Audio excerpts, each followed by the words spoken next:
What's up, everybody? Welcome back to GG Dig Site.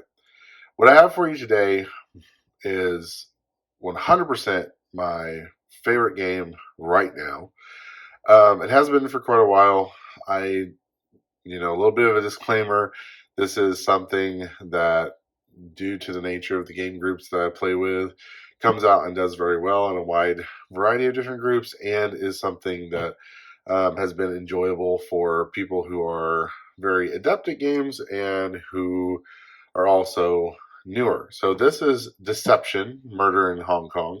By no means is this a new release or anything like that. This game is recommended for ages 14 and up because of the theming, right? You can play with up to 12 players. I know that if you happen to have the Kickstarter version, you can play with up to 13.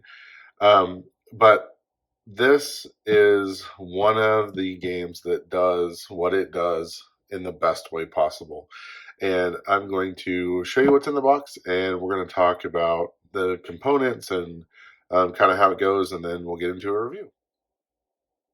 So taking a look at what's inside the box, we have a few sets of different sized cards, some punch-out cardboard, and some wooden pieces. Really what makes the game what it is, right, are these hidden identity cards, just like you would have in games like Werewolf or The Resistance, things like that. You have a card for the forensic scientist, which is the clue giver, right, the kind of moderator type person.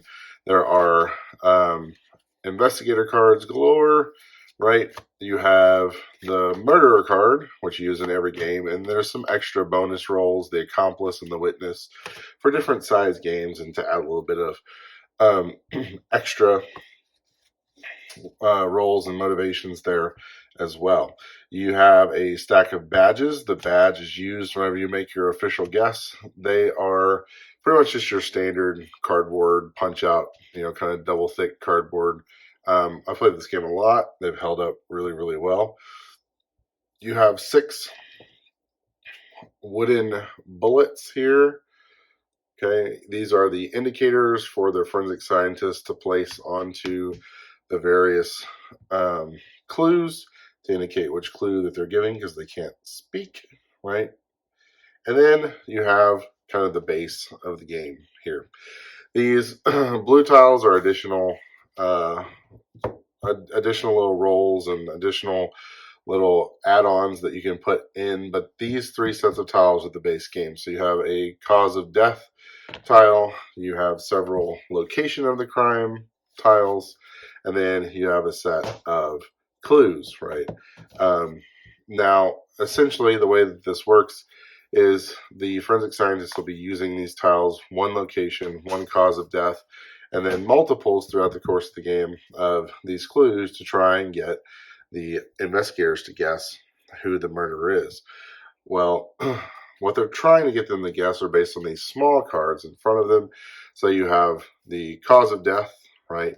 All kinds of different causes and things here. So lots of replayability from that. And then you have a set of clues. Once again, tons of different things, some tidy whities, right? All the way down to just good old fashioned dirt. Lots and lots of clue possibilities, lots and lots of cause of death possibilities, and murder weapons, right? Which adds a level of replayability in a game of this type that is unmatched. I've played a lot of hidden role games. I've played a lot of, kind of clue giver games, and this is by far the one that does it the best. I think the components are simple. You can play it, pretty much anywhere. You don't need a huge space or a huge dedicated space. You don't need people who are really, really strong, competent gamers. If somebody's a new gamer, this is going to be totally fine for them. And it's something that you can put out on the table and pick up pretty quick. People can drop in and out, and it adds a lot of fun. And there's that kind of little bit of intrigue that comes along with it. So ultimately, if I had to give this game a rating, right, this is exceptional. Unless your game group is comprised of, small children or someone who is going to have an issue with the theme, this is an absolute must-have game for anybody that plays games regularly or even, occasionally. It fits a large number. It plays well in smaller groups. It's extremely versatile.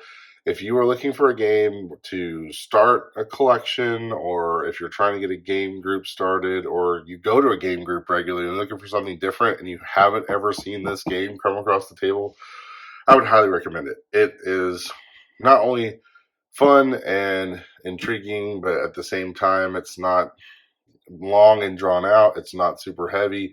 It just kind of fits the right spot for being a game that you play with such a large number of people.